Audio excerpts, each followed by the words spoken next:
এর আগে মধু নিয়ে প্রথম ভাগ, প্রথম অধ্যায়, প্রথম পাঠ বলে দিয়েছি। এবার দ্বিতীয় পাঠ চলছে। মধু, স্বাস্থ্য রক্ষায় মধু। মধু নিয়ে আগেই বলেছি প্রথম পাঠে। এই স্বাস্থ্য রক্ষায় মধু সব নাম বলে দিয়েছি। এবার আসছি প্রকৃতির যে মধু উৎসব ফুলের যে নির্যাস থেকে তৈরি হয়, আগে বলেছি। মধুতে আমরা কি কি উপাদান পাই? এই মধু হচ্ছে, মধুতে জলের উপাদান থাকে 18 থেকে 20%। হ্যাঁ, লেবুর রস 35%, গ্লুকোজ 35%, সুক্রোজ 5%, খনিজ লবণ, এনজাইম, ভিটামিন, পরাগ 1%, অবিশ্লেষিত অজানা বস্তু 4%।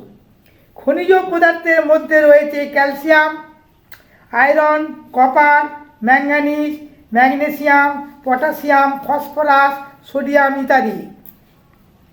মধুতে এনজাইমের মধ্যে রয়েছে ডায়াস্টেজ, ইনভার্টেজ, স্যাকারেজ, ক্যাটালেজ এবং লাইকোপেজ ইত্যাদি। অন্যান্য উপাদানের মধ্যে ভিটামিন, আমিষ, এথিলিন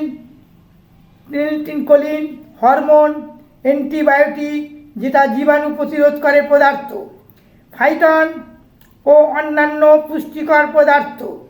চিনির সঙ্গে মধুর তুলনা করলে দেখা যায় চিনিতে শুধু শ্বেতসারি থাকে, আর শ্বেতসারি থাকে, হ্যাঁ, তা থেকে অঙ্গ প্রত্যঙ্গ শুধু অন্তঃশ্বাস শূন্য ক্যালোরি পায়।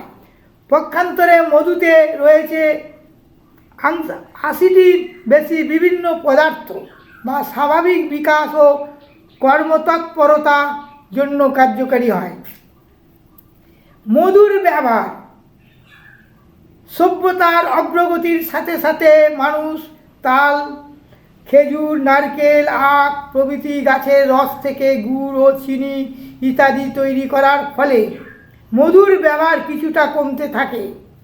বর্তমান লোকেদের মধ্যে আগের চেয়ে বেশি স্বাস্থ্য সচেতনতা দেখা দেওয়ায় মধুর চাহিদা বাড়ছে দিনে দিনে। বৈজ্ঞানিক পদ্ধতিতে আধুনিক মৌমাছি পালন করা হচ্ছে। স্বাধীনতার পর থেকে শুরু হলেও চাহিদা অনুযায়ী উৎপাদন যথেষ্ট নয়। তাই মধুর উৎপাদন বৃদ্ধি ও পরাগ মিলনের মাধ্যমে ফল শস্যের উৎপাদন বাড়াতে আমরা মৌমাছি পালনের এক নতুন কর্মসূচি কাজ মানুষ করছে, আরম্ভ করেছে বিভিন্ন মধু খামারে যারা মধু চাষ করছে। শহরে লোকেদের মধ্যে অনেকে রুটির সঙ্গে জ্যাম, জেলি ইত্যাদি নিয়মিত ব্যবহার করে থাকে। তাদের কাছে আমার বলা আছে, বলবো, তাদের কাছে আমি বলতে চাই, দয়া করে খাদ্যাভ্যাস ত্যাগ করে রুটির সঙ্গে মধু খাওয়া অভ্যাস করুন।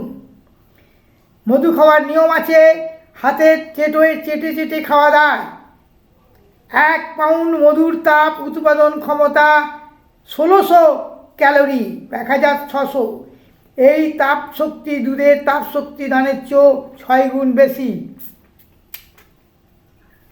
1 চামচ মধুর তাপশক্তি ক্ষমতা একটি মুরগির ডিমের চেয়েও বেশি উপকারী।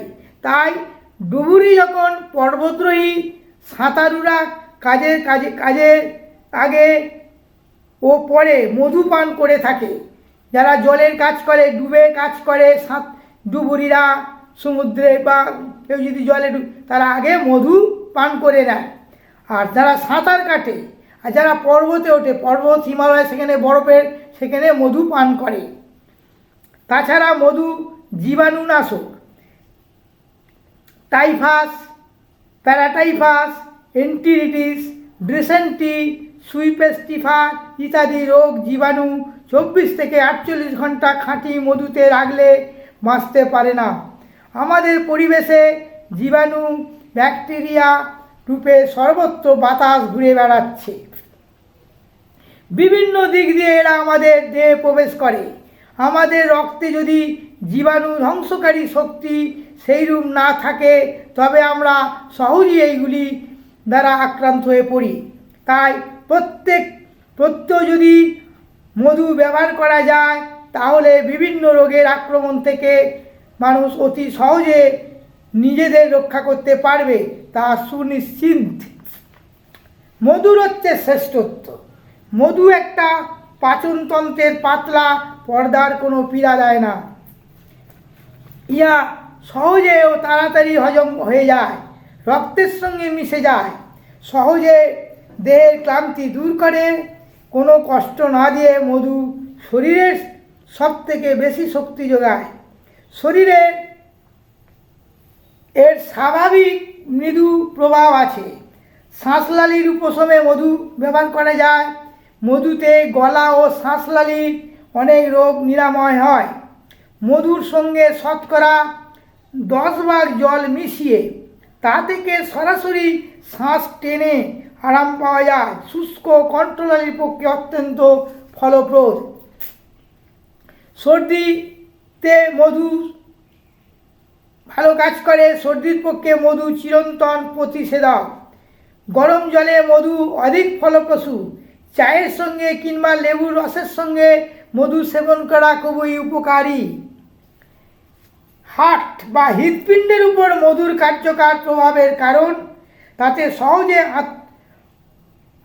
আত্মীয়করণযোগ্য গ্লুকোজ আছে। তাই দীর্ঘদিন ধরে মধু খেতে দিলে গড়ে 70 গ্রাম মধু 1 থেকে 2 মাস যাবৎ হৃদরোগী, যাদের হার্টের রোগীকে আপনা আপনি বেশ সুস্থ বোধ করে, তাদের রক্তের উপাদান স্বাভাবিক অবস্থায় ফিরে আসে এবং হিমোগ্লোবিনের মাত্রা বেড়ে যায়। রক্তশূন্যতা পরিপাক্রিয়া হচ্ছে মধু পরিক্রিয়াতে একটি প্রবাদে আছে, মধুই পাকস্থলীর সবচেয়ে ভালো সুহৃদ বা বন্ধু। পরিপাক্রিয়া মধুর উপকারিতার উল্লেখ চিকিৎসা শাস্ত্র দেখা যায়। বিশেষত মধু খুব ভালো বিরেচক এবং তা নিয়মিত সেবনে পাক নালী স্বাভাবিক কর্ম তৎপরা থাকে। পর্যবেক্ষণে দেখা গেছে যে অম্লতা আন্তরিক নিঃসরণকে মধু স্বাভাবিক অবস্থায় ফিরিয়ে আনে। রোগীর বুক জ্বালা ও ঢেকুর তোলা এবং পেশির খিল ধরা বন্ধ হয়ে যায়। স্নায়ুতন্ত্রে মধু খুব উপকারী। নার্ভে নিদানিক পর্যবেক্ষণ থেকে দেখা গেছে ইদানিং স্নায়ুতন্ত্রের কোনো রোগের চিকিৎসায় গ্লুকোজ অতিরিক্ত দারুণ ফল দেয়। মধু প্রয়োগে 3 সপ্তাহ চিকিৎসা করার পরে রোগীরা স্বাভাবিকভাবে ঘুমোতে পারে।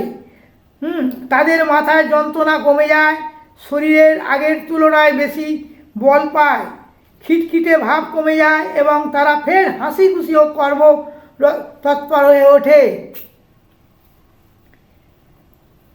চোখের রোগে আগেও বলেছি প্রথম অধ্যায়, চোখের রোগের মধু অনেকে চোখের রোগে মধু কার্যকর ঔষধ হিসেবে দীর্ঘকাল ধরে ব্যবহৃত হয়ে আসছে। ব্যবহারে মিশরীয় একটি প্যাপিরাস পাণ্ডুলিপিতে মধু দিয়ে তৈরি মলম ও ব্যবহারিক বর্ণনা পাওয়া যায়। নতুন নতুন ঔষধে আবিষ্কার হয়েছে, যেমন ধরুন সাপ্রোনামাইড, অ্যান্টিবায়োটিক ধরনের ইত্যাদি অনেক ওষুধ তৈরি হয়েছে মধু দিয়ে।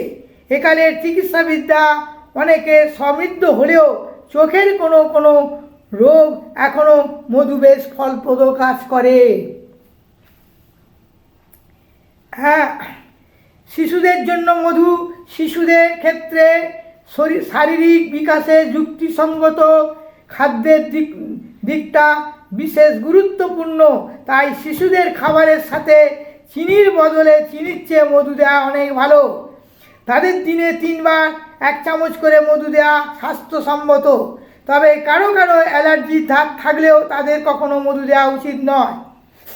চিনি যে দাঁতের ক্ষতি করে, মিষ্টি, চিনি জাতীয় মিষ্টি, লজেন্স, চকলেট যাই হোক, সে সম্বন্ধে দন্ত চিকিৎসকেরা কোনো সন্দেহ নেই। তারা বলে মুখের মধ্যকার চিনির অবশেষে যে ব্যাকটেরিয়ার প্রভাবে অ্যাসিড, বিশেষ করে ল্যাকটোটিক অ্যাসিড তৈরি করে এবং ধীরে হলেও তা দাঁতের মাড়ির ক্যালসিয়াম যথেষ্ট পরিমাণ কমিয়ে দেয়, তা এখন প্রমাণিত হয়েছে। পক্ষান্তরে মধু কার্যকর অ্যান্টিবায়োটিক গুণের অধিকারী এবং বস্তুততা মুখগহ্বরের জীবাণু মুক্ত করে। মধু বহু গুণের উপকারী। আমরা মধুকে আরও গুণ সম্পন্ন করার জন্য কিছু বলবো। আজ এই পর্যন্ত। এরপরে দ্বিতীয় পাঠে শুনবেন, তৃতীয় পাঠে, এটা দ্বিতীয় পাঠ হলো, দ্বিতীয় খণ্ড। জয়।